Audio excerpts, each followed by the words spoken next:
This episode is brought to you by Banfield Pet Hospital and proudly sponsored by our friends at Zoetis. Zoetis has over 70 years of experience in advancing animal health through a range of medicines, treatments, and diagnostics to help pets live their best lives. Your call has been forwarded to an automatic voice message system. Hannah Shaw Is not available. At the tone, please record your message. Hey Hannah, this is Brittany from Toronto, and I am picking up my very first puppy this weekend. I'm super excited, but really nervous.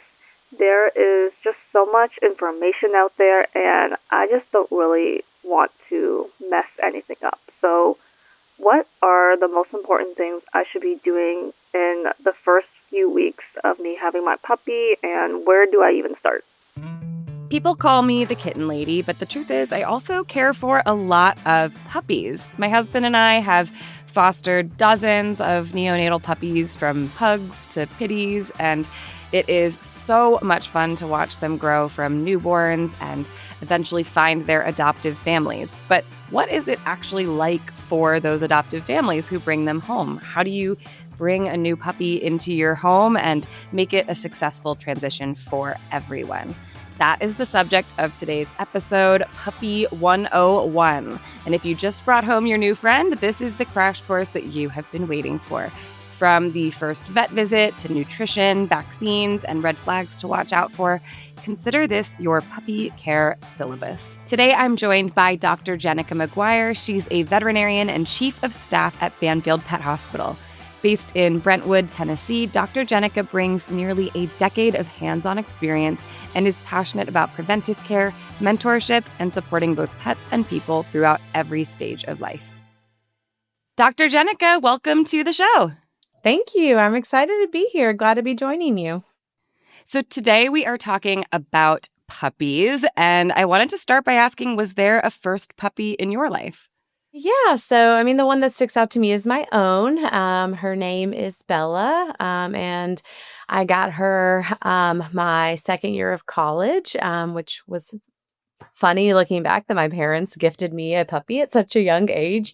But she is going to be turning 17 in October. And so she's really been with me my entire adult life, and is a big reason I'm so passionate about veterinary medicine, because my dogs are my family. So I really relate to my clients in that way, and really allows me to always give my all for my clients and my patients.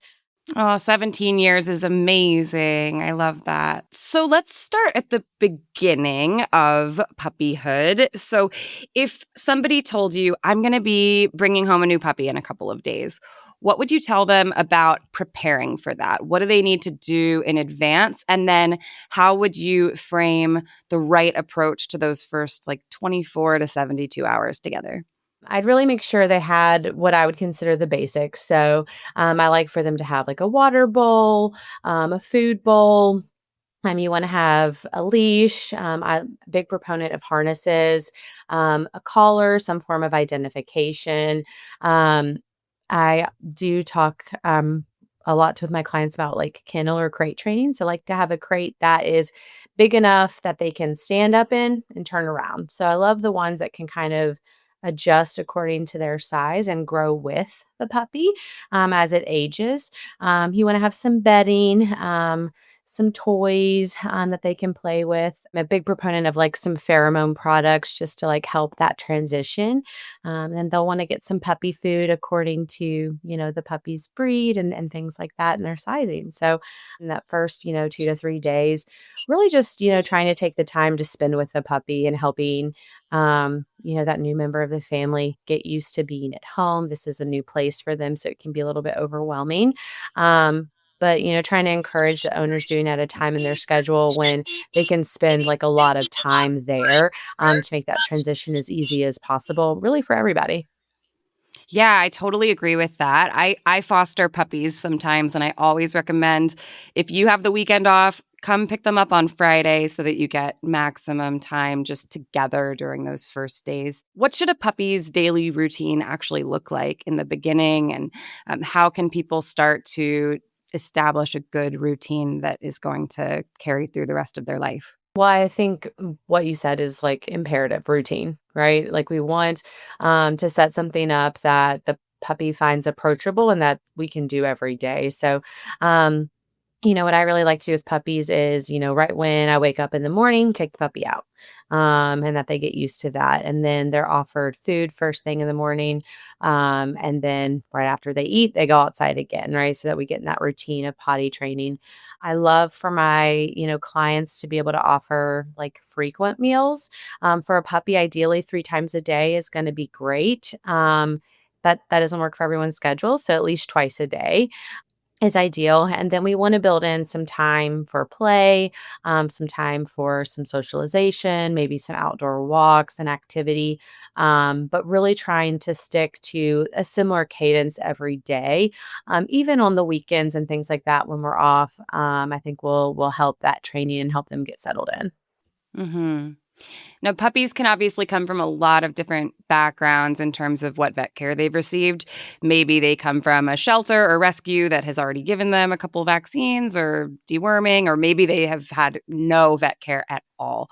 So, what would you recommend to people to ask when they're bringing home their new puppy? What questions should they ask? What records should they get? And what do they need to know to bring to you for their first puppy appointment? Yeah, I think, having the conversation with whoever you're getting it from, any vaccine records are key.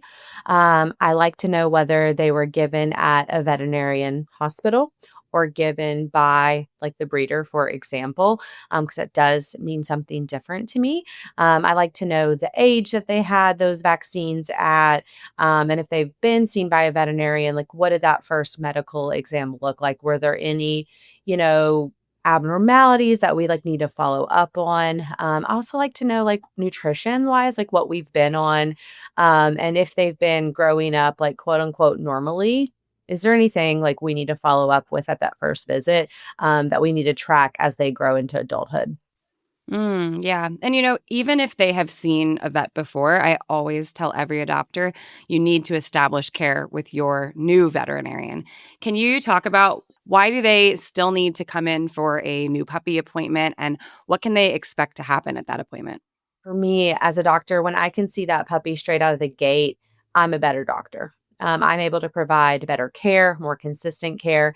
And, there are certain vaccines that we want for them to continue to have boosters until they're in those like later puppy ages. So, as an example, I really want that last distemper parvo to fall somewhere between 17 and 20 weeks. And then after that, we start preparing for like our spay and our neuter and all of those type of things. So, I think, I ideally want to see that puppy within the first 24 to 48 hours, if not, within that first week. But we're also going to do some routine testing to make sure we're not bringing home any, intestinal parasites or things like that. So just really want to jumpstart all of their prevention straight out of the gate. Sure. Yeah. And you make a very good point that, prevention isn't something that just happens at one point in time. When these puppies are in care prior to coming home with you, maybe they've had something, but chances are they still need, to have some boosters.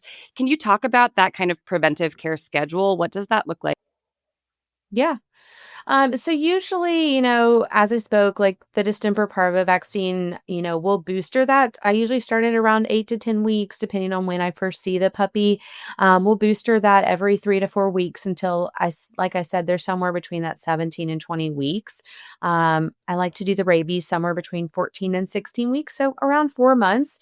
The Bordetella vaccine, which is like our kennel cough upper respiratory vaccine, we'll usually do at their first visit, and then leptospirosis is something that is now moving kind of into our core vaccine recommendation. So I'll usually start that at around 11 to 12 weeks, just depending on the size of the puppy, and we'll booster that as well. So I really like, before they're 20 weeks old, to have all 4 of those vaccines in that time. And that's just the first part of it. We're also going to routinely deworm these guys. We're going to routinely check intestinal fecal exams to check for those intestinal worms. And then the last piece of the puzzle, which I also think is one of the most important parts, is an oral monthly preventative. So I really want to start them on heartworm and flea and tick prevention straight out of the gate. And heartworm prevention is something that can be started as young as 8 weeks old, and I want them on it the rest of their life, because prevention is the way to go, really with all of those things. You talked about vaccination a lot, and one thing that adopters have sometimes been surprised by when I am introducing them to their new puppy is that until they're fully vaccinated, it's not really a good idea to be bringing them to places like the dog Yeah, park. And I sure. find myself doing a lot of educating of new adopters with that.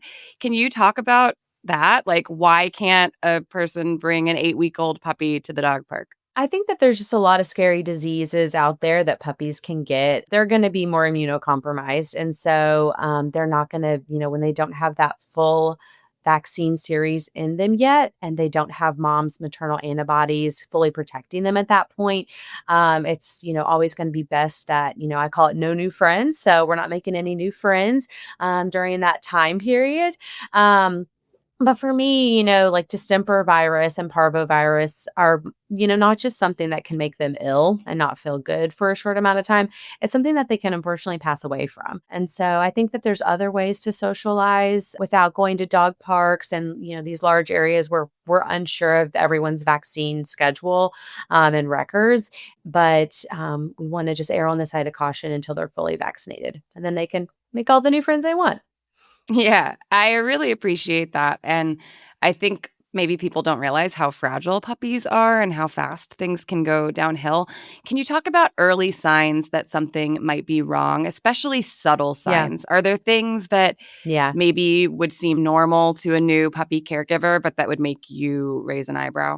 I think for me, like anytime a puppy is not eating well, that's always a red flag, especially if they've eaten every single meal prior really well. So even the missing one meal would raise an eyebrow. Two would be a red flag to me. Big bellies, like big distended bellies, they could just be like, oh, they ate well. That could be a sign of intestinal parasites. I think, we'll even see pale gums. I have my owners like look out for that as well. But, even stuff just like shaking their head can actually be signs of an ear infection, which can be really painful. And so, what I always tell my clients is if you're concerned, I'm concerned. So, I'd always rather take a look than, wait too long. Yeah, I really agree with that. If you see something that seems off, just speak up. Yep, Let's talk exactly. about nutrition. I think that when people are going to the store to buy some dog food for their new puppy, they might be surprised to see all these different options, and there's life stage options. Why is it important to buy your puppy food that is made for puppies as opposed to for adults? Yeah, I mean, it's overwhelming, right? Like you walk in there, I get overwhelmed. And owners are always asking me like, what food should I feed my dog? And, unfortunately, like I haven't read a paper on every single food that's out there, right? It's impossible. But we want to feed puppies puppy food, and ideally puppy food that's based off of how large they're going to be. So if you have a Great Dane, it probably doesn't need to eat the same type of puppy food that a Chihuahua needs to eat.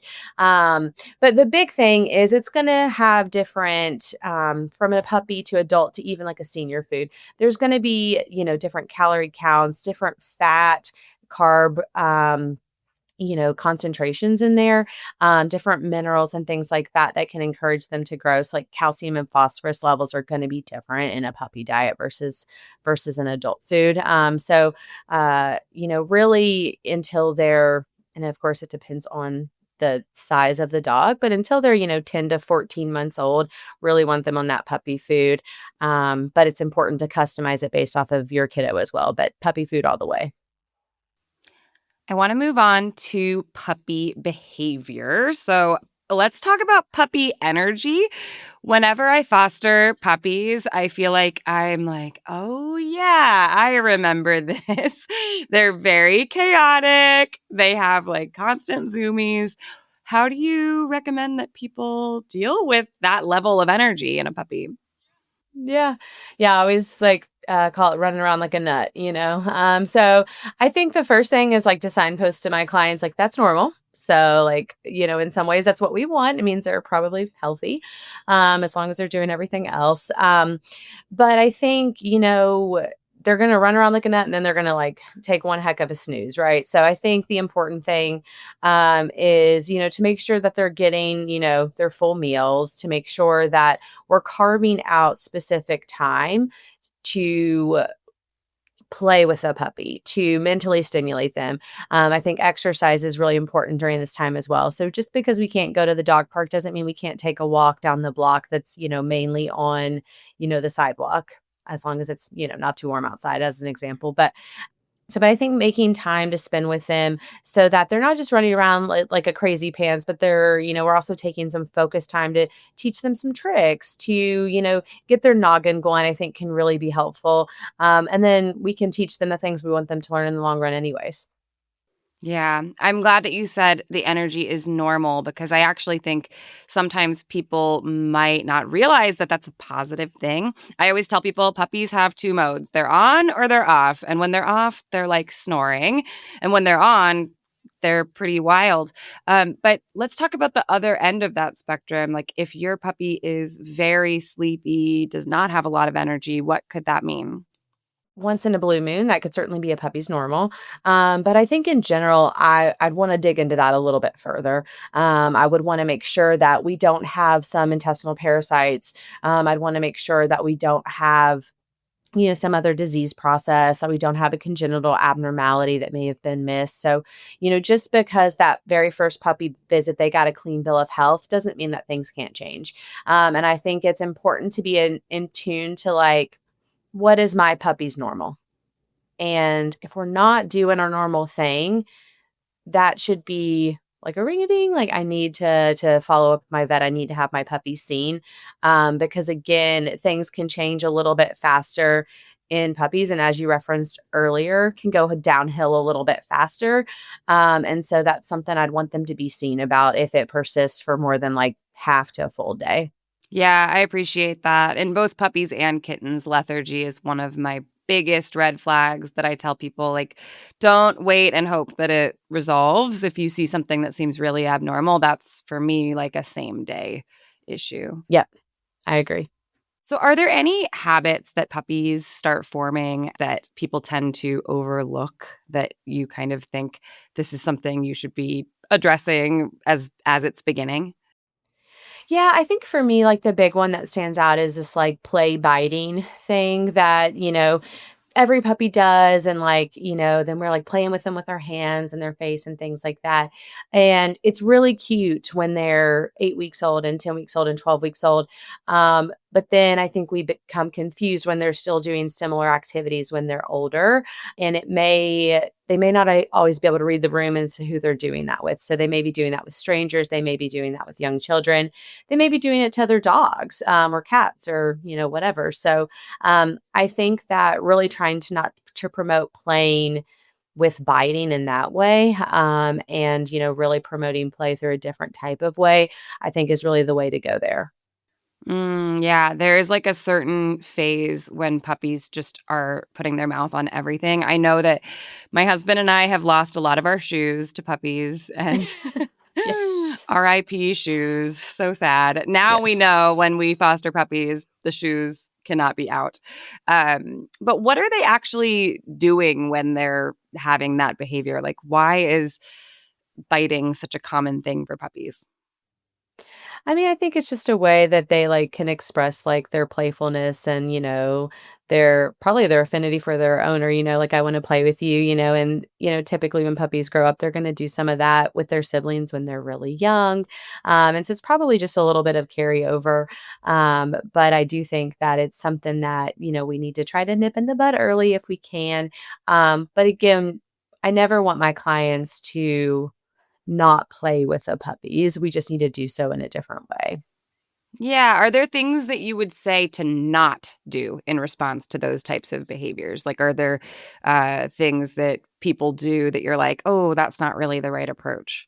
I'm one that I think that, I never like to give something negative. And so what I mean by that is I'm not, you know, no, like a firm no is about as like far as I'll go is like giving something negative. I think puppies always respond better to taking away something positive.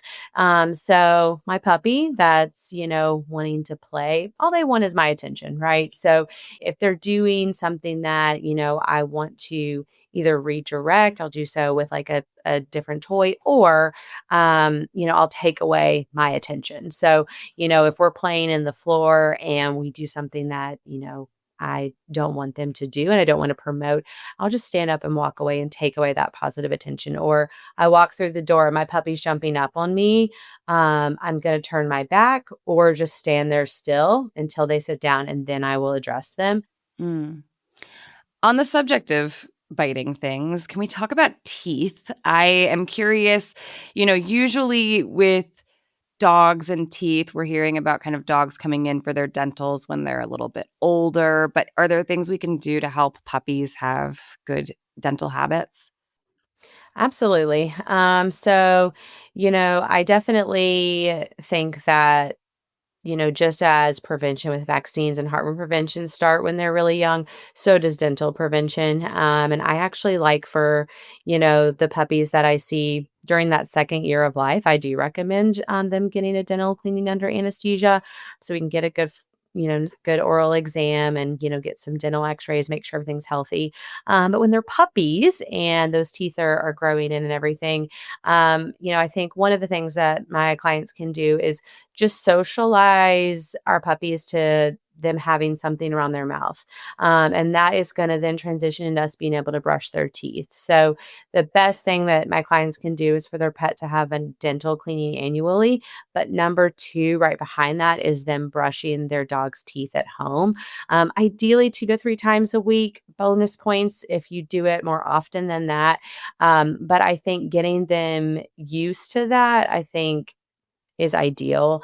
The second piece of it for me is we need to introduce things to chew on that are healthy for their teeth. And what I mean by that is I never want a puppy chewing on something that's harder than the enamel of their teeth, because when they're puppies, but also as they grow into adulthood, that can cause them to fracture some of their teeth, which can cause infection and then require therapy, whether it's extraction or a root canal. So what I tell my clients is I like to use my fingernail.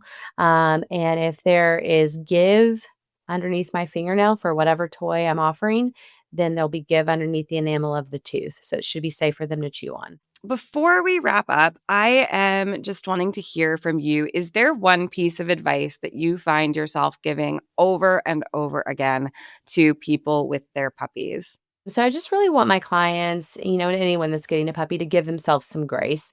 I want them to know like there's going to probably be some hard nights. There might be some frustrating days, but it's one of the best things that you'll ever do bringing a puppy home, and to let them know like they're not going to do everything perfectly right. But that it's going to be the best thing that you ever do. I love that.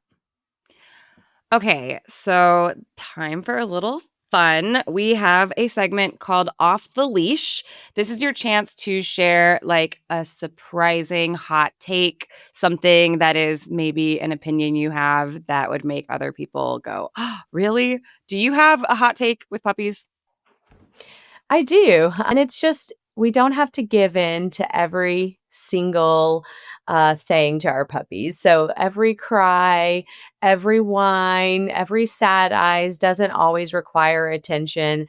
I think it's important that, puppies learn how to self-soothe. I think it's important that they learn what our expectations are our households, and that's different for everyone, right? But we can definitely promote some not favorable activities if we give into every single little thing. So while it's hard for me too, I got a new puppy 2.5 years ago. I found myself even having to hold back because he's got little, Shih Tzu eyes looking up at you. The sweetest thing ever. But it's all about the long game. I love that. Don't let your puppy control your mind fully. They do have a way about them that is incredibly difficult to not give into. But thank you for that hot take. I agree with you for the record. And thank you so much, Dr. Jennica, for your time today. Yeah, of course. It's been great. Thank you for having me. And that wraps today's Puppy 101 lesson. From setting up strong routines to tackling teething, we've learned that a little preparation goes a long way in raising a healthy and happy pup. My number one lesson is definitely to give yourself some grace. This is a messy and magical moment, and together you're building the trust and joy that will grow into a beautiful lifelong bond. Thank you so much to Dr. Jennica McGuire for being our guest professor today. Class is dismissed until next time.